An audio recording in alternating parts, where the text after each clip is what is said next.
Hello friends, I Vinod Yadav welcome you all again on my YouTube channel Behind Chemistry। देखिए, आज से मैं शुरू करूंगा 11th क्लास और 10th क्लास का एक चैप्टर। वो 11th और 10th का चैप्टर है, लेकिन वो हर जगह काम आएगा आपको जब भी आप इनऑर्गेनिक केमिस्ट्री खासकर पढ़ेंगे तो। ठीक है, तो चैप्टर का जो कॉमन नाम है दोनों क्लासेस में 10th और 11th, वो मैं लिख देता हूँ। वो नाम है classification of elements.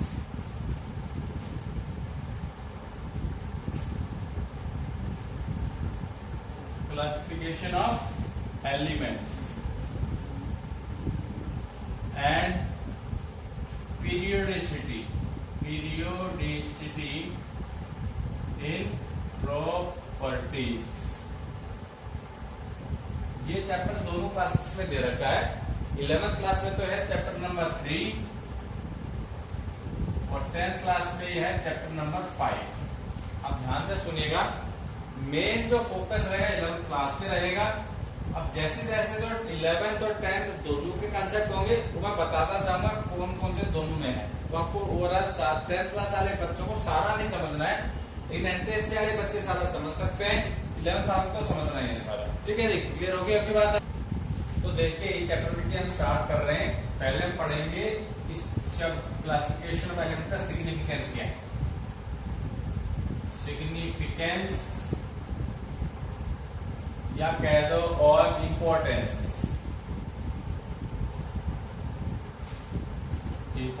Of classification of elements.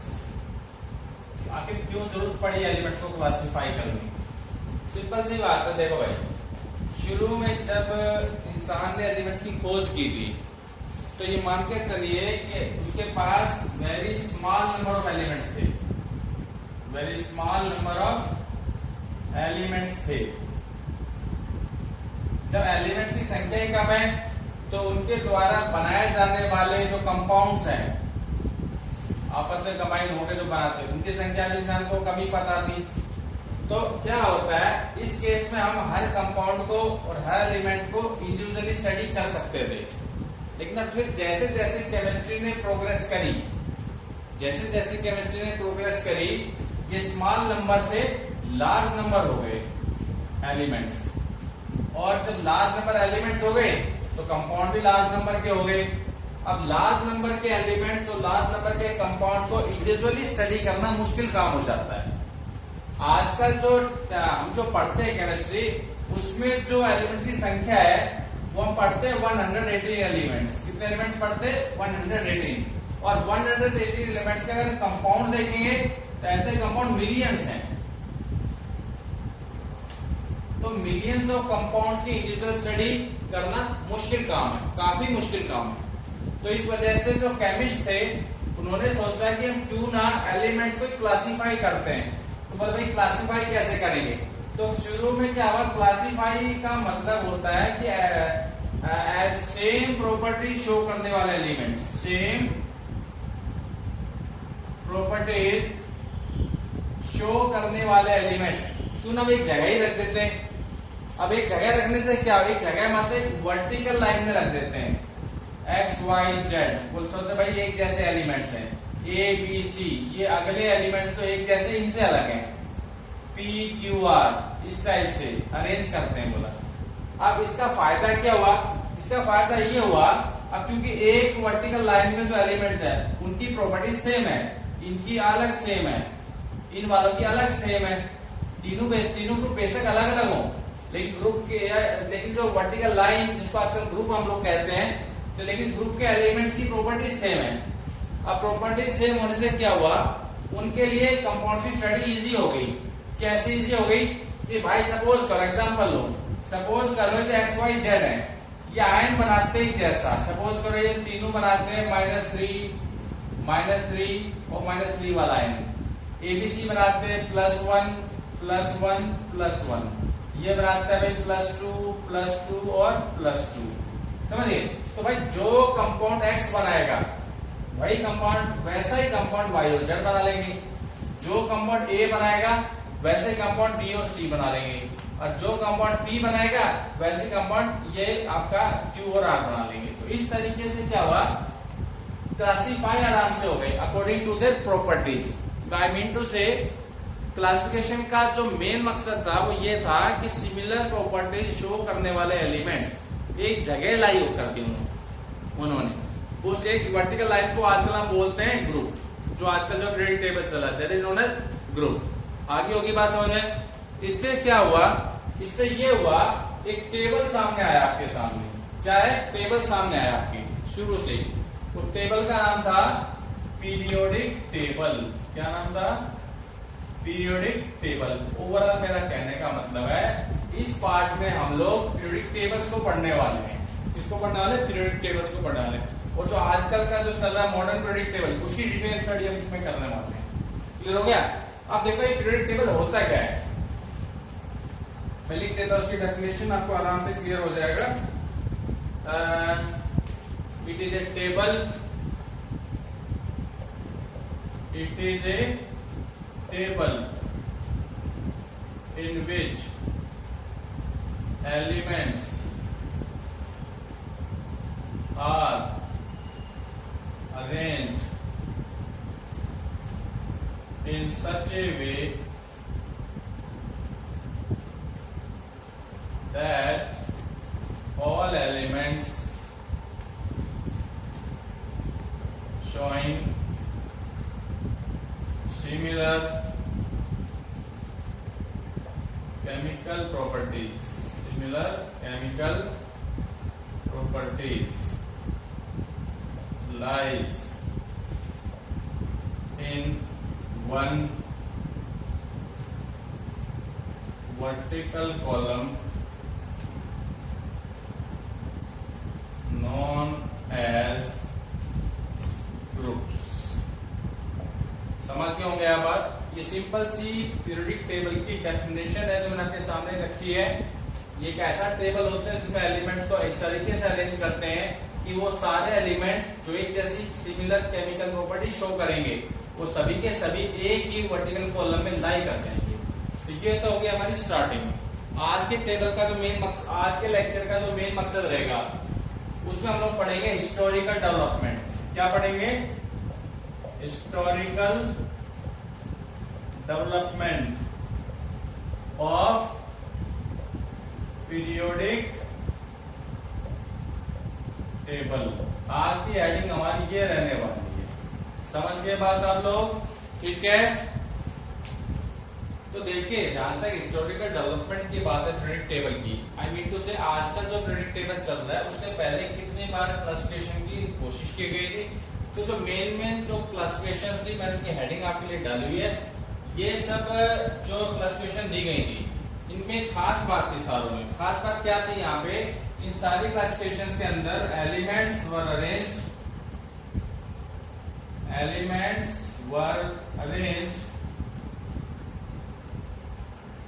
in increasing order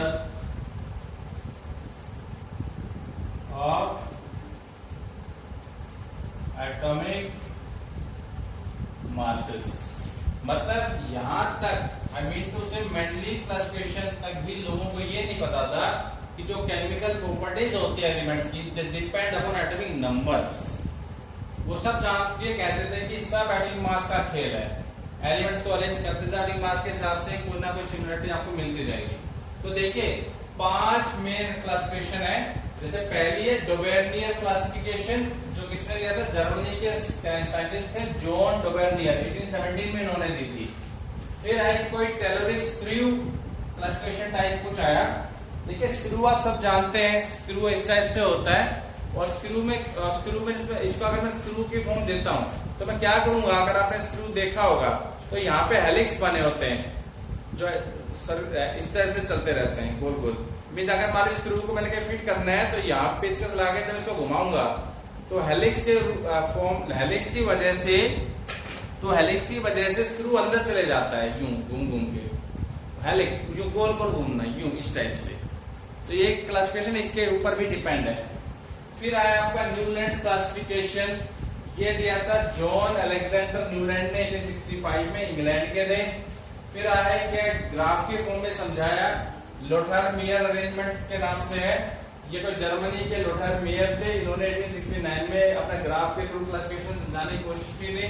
और उसी साल रशिया के साइंटिस्ट थे डिमिट्री एवरोविच मेंडलीव। इन्होंने 1969 में अच्छे से कुछ स्टडी करके लॉ भी दिया था, मेंडलीव ट्रेडिंग लॉ, और टेबल भी दिया था। तो ये सारा कुछ हम लोगों ने पढ़ना है। लेकिन आज का जो लेक्चर रहेगा हिस्टोरिकल डेवलपमेंट का, उसमें हम ये दो चीजें पढ़ेंगे बस, एक तो डोबेनियर क्लासिफिकेशन, एक है टेलरिक स्क्रू वाला। कल के लेक्चर में ये दोनों पढ़ेंगे और उसके बाद जो लेक्चर होगा उसमें सिर्फ मेंडलीव क्लासिफिकेशन आपको पढ़ाने वाले हैं। ठीक है जी। तो देखिए, पहली क्लासिफिकेशन आपकी डोबेनियर क्लासिफिकेशन किसने दी थी, मैं आपको पहले ही बता चुका हूँ। ठीक है, अलेक्जेंडर नाम के वैज्ञानिक थे, जॉन अलेक्जेंडर जॉन वॉल्फ्राम डोबेनियर करके थे। ठीक है, और ये जो क्लासिफिकेशन है 10th 11th दोनों में है, इसलिए आप दोनों ने ध्यान से इसको सुनना है। डोबेनियर ने क्या किया था, डोबेनियर ने ये किया था कि उनके टाइम में जितने एलिमेंट्स भी थे, तो उन्होंने जो एलिमेंट्स थे, जब उन्होंने उन एलिमेंट्स को उनके मास के इंक्रीजिंग ऑर्डर में अरेंज किया, और अरेंज क्या किया, ही grouped, whether I can say Dominier grouped elements in pairs of 3. I mean to say कि उनके हर ग्रुप में 3-3 एलिमेंट थे। ठीक है, और कैसे 3-3 एलिमेंट कैसे थे, जैसे मैंने अरेंज करके lithium, sodium, potassium, calcium, chromium, iodine, calcium, strontium, barium, इस टाइप से अरेंज किया उन्होंने। And what he find, he find that the, ये चीज इंपॉर्टेंट थी, the mass of middle element comes out to be average of first and third element ज्यादातर case में। ठीक है, कुछ जगह उन्होंने क्या देखा, all the elements all the 3 elements, better we can say all the 3 elements shows almost same atomic masses। Dobereiner ने ऐसा कुछ स्टेटमेंट आपके ग्रुप में दे रखा है कि जब डोबेनियर ने एलिमेंट्स को 3-3 के ग्रुप में अरेंज किया उनके मास के इंक्रीजिंग ऑर्डर में, तो उसने फाइंड किया कि जो मिडिल एलिमेंट था उसका जो मास था वो पहले और तीसरे का एवरेज निकल गया है। और कुछ जगह उन्होंने देखा कि तीनों एलिमेंट्स का मास ऑलमोस्ट सेम साइज था। तो ये ट्रेड का एग्जांपल आपके ग्रुप में दे रखे हैं, जो मैंने आपके सामने बोर्ड में बनाए हुए हैं। इसमें जो पहला ट्रेड है, इसमें 3 एलिमेंट है, आयरन, कोबाल्ट, निकल, तीनों सेम प्रॉपर्टी शो करते हैं क्योंकि तीनों के तीनों डी ब्लॉक के एलिमेंट्स के हैं, और आजकल के टेबल के हिसाब से तीनों 3D सीरीज के एलिमेंट्स हैं। और अगर आप मासेस को देखोगे तो बी चलेगा मास, कोई एवरेज नहीं इन दोनों का, लेकिन तीनों ऑलमोस्ट बराबर से हैं, तो इस कैटेगरी में आ जाएगा all the 3 elements shows almost same atomic masses. 55.8, 38.9, 38.7 almost same मान के चलेंगे को। हाँ, ये जो 3 ट्रेड और बना रखे हैं अभी बुक के अंदर, इन तीनों की खास बात है। खास बात क्या देखो, ये पहली लाइन से रिलेटेड है। लिथियम का मास है 7 यूनिट, पोटेशियम का मास है 39 यूनिट्स, और सोडियम का 23 यूनिट्स। तो सोडियम का जो मास है दोनों का एवरेज है, आप निकाल के देख लीजिए, 7 प्लस में 39.2 कर लीजिए, 23 यूनिट से आपका आने वाला है, जो इसके बराबर ही है। ठीक है, ऐसी जो अगला है क्लोरीन का 35.5, आयोडीन का 80 यूनिट्स, आयोडीन का 127 यूनिट्स। ठीक है, 80 यूनिट जो इन दोनों का एवरेज तो नहीं है, अगर इन दोनों का अगर हम एवरेज निकालते हैं तो उसको देखते हैं भाई, 35.5 प्लस 127/2, इसका आंसर आपका आएगा एग्जैक्टली 81.25 यू। लेकिन ये जो है ना 80 के करीब ही है, बिल्कुल 81.25 और 80 में कोई खास फर्क नहीं है, 1.25 का फर्क है, तो इसको ऑलमोस्ट एवरेज ही मान लिया गया। ऐसी तीसरा केस है आपका, इन दोनों का अगर आप एवरेज निकाल के देखते हैं, 40 प्लस 137 को जब डिवाइड बाय 2 करेंगे तो आपका आंसर आएगा लगभग 88.5। तो ये 88.5 ठीक है, इतना तो नहीं है, पर एक का ही फर्क है, इसलिए इनको एवरेज ही मान लिया गया है। तो ये जो क्लासिफिकेशन थी बिल्कुल स्टार्टिंग की थी, जो 10th 11th में दोनों में दे रखी है। आपको स्टेटमेंट थोड़ा याद रखना है और एग्जांपल्स कुछ याद रखने हैं।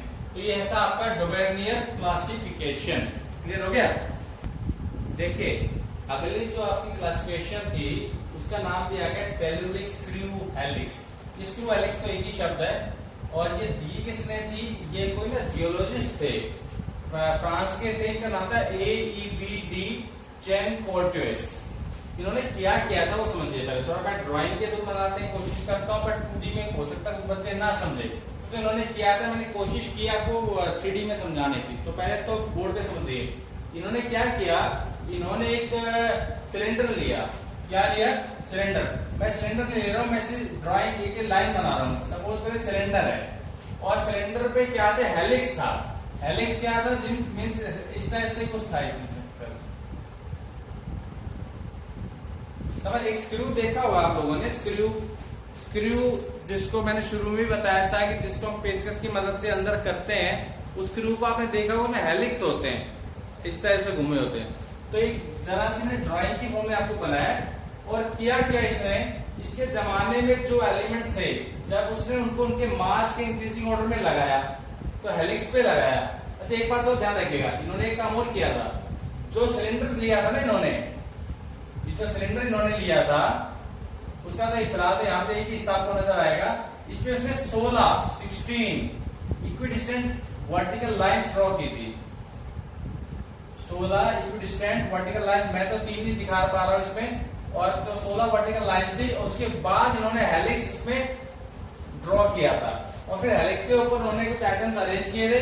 और बाद में उन्होंने क्या देखा था कि जो सिमिलर प्रॉपर्टी शो करने वाले एलिमेंट्स थे, हेलिक्स पे अरेंज करते समय वो वर्टिकल लाइंस में अपने आप अरेंज होते आ रहे थे। तो मैंने जो कुछ कोशिश की है आपको समझाने की, उसमें एक छोटा सा एग्जांपल लेके कुछ दिखा रहा हूं आपको। देखिए ये मेरे पास एक सिलेंडर है, इसमें आपको ब्लैक लाइंस नजर आ रही हैं, कुछ वर्टिकल। जो ब्लैक लाइंस वो 16 लाइंस मैंने ड्रॉ की हुई हैं। अगर आप पूरा देख पाएंगे तो इसको गिन पाएंगे तो पूरी 16 लाइंस है। और जो रेड कलर से जो मैंने शो कर रखी है, ये वो हेलिक्स है। अगर आप ध्यान से देखो, ये लाइन यहां से स्टार्ट हो रही है और नीचे की तरफ जा रही है। देखिए ध्यान से देखते जाएगा आप इसको, बिल्कुल नीचे की तरफ जा रही है लाइन। ये देखिए दूसरी लाइन स्टार्ट हो गई है, और सेम वही लाइन है। नीचे red line are showing helix and black line shows dot 16 vertical lines. और देखिए हेलिक्स पे मैंने कुछ आइटम्स कह रहा हूँ, कुछ एलिमेंट्स अरेंज किए हैं आप लोगों को समझाने के लिए। और सारे नहीं किए जो इसने किए थे, कुछ किए हैं। जैसे लिथियम यहाँ रख दिया मैंने, और जब इसको हेलिक्स पे लगाते गए आगे, तो अगला जो एलिमेंट मेरा घूम घाम के वो आया क्या? बेरिलियम आया उससे अगली लाइन में। ऐसे घूम घूम के जब और आगे गए तो बोरोन आया उससे अगली लाइन में, और घूम घूम के आगे गए तो सोडियम आया अगली लाइन में, और घूमे तो मैग्नीशियम आया उसके नीचे वाली लाइन में, और ज्यादा घूमे तो अल्युमिनियम मैंने शो किया उससे नीचे वाली लाइन में, और ज्यादा घूमे तो सिलिकॉन गया उससे जस्ट नीचे थोड़ा सा, और उसके और घूमे तो पोटेशियम आया और फिर कैल्शियम आया। तो इसको अगर हम देखते हैं तो आप क्या देख पा रहे हैं? देखिए हेलिक्स पे लगाते समय ये 3 एलिमेंट मैं आपको दिखा पा रहा हूं, लिथियम, सोडियम, पोटेशियम। ये तीनों एक लाइन में अपने आप आगे वर्टिकल लाइन के ऊपर। और तीनों की खास बात क्या है? इनके मास का जो डिफरेंस है, एटॉमिक मास का डिफरेंस, वो लगभग 16 यूनिट्स का डिफरेंस है। जैसे आप देख पा रहे लिथियम का मास मैंने लिखा 7 यूनिट्स, सोडियम का 23 यूनिट्स, पोटेशियम का 39 यूनिट्स। तो 23 और 7 का अंतर लगभग 16 ही होता है। ऐसे 39 यूनिट्स और इसका 23 का अंतर भी लगभग 16 ही होता है। इस वजह से इसने 16 वर्टिकल लाइंस खींची थी। ऐसे अगर आप इनको देखेंगे बेरिलियम, मैग्नीशियम और कैल्शियम को, तो यहाँ भी तो मास का अंतर है 16 ही निकल जाएगा। बेरिलियम का 9 यूनिट्स, मैग्नीशियम का 24 यूनिट्स और कैल्शियम का 40 यूनिट्स। तो अगर आप 24 और 9 का डिफरेंस अगर देखते हैं तो लगभग वो 16 के आसपास ही आ रहा है। 15 आता है पर 16 के आसपास उसको मान सकते हैं। ऐसे अगर आप मैग्नीशियम और कैल्शियम के मास का अंतर देखोगे तो मैग्नीशियम का मास था 24 यूनिट्स और कैल्शियम का था 40 यूनिट्स, तो लगभग अंतर 16 यूनिट्स का है। ऐसे अगर और आगे बढ़ते हैं, बोरोन एल्यूमिनियम का मास अगर देखोगे तो बोरोन का मास है 11 यूनिट्स, एल्यूमिनियम का मास है 27 यूनिट्स, तो अंतर एग्जैक्ट 16 यूनिट्स का ही आ रहा आपका। और एक और मैंने बनाया कार्बन और सिलिकॉन को भी बनाया मैंने, तो कार्बन का मास होता है 12 यूनिट्स, सिलिकॉन का होता है 28 यूनिट्स, तो इनका भी अंतर जो है वो कितना है आपका 16 यूनिट्स का अंतर है। तो ये जो ऐसी जो क्लासिफिकेशन दी थी ये इन्होंने दी थी AEBD चैन कोर्टेस ने, पर ये जो क्लासिफिकेशन थी ये भी ज्यादा अटेंशन खींच नहीं पाई थी, बाद में चल के फेल हो गई थी। ठीक है, तो इस वजह से इसको ज्यादा टेंशन नहीं मिली।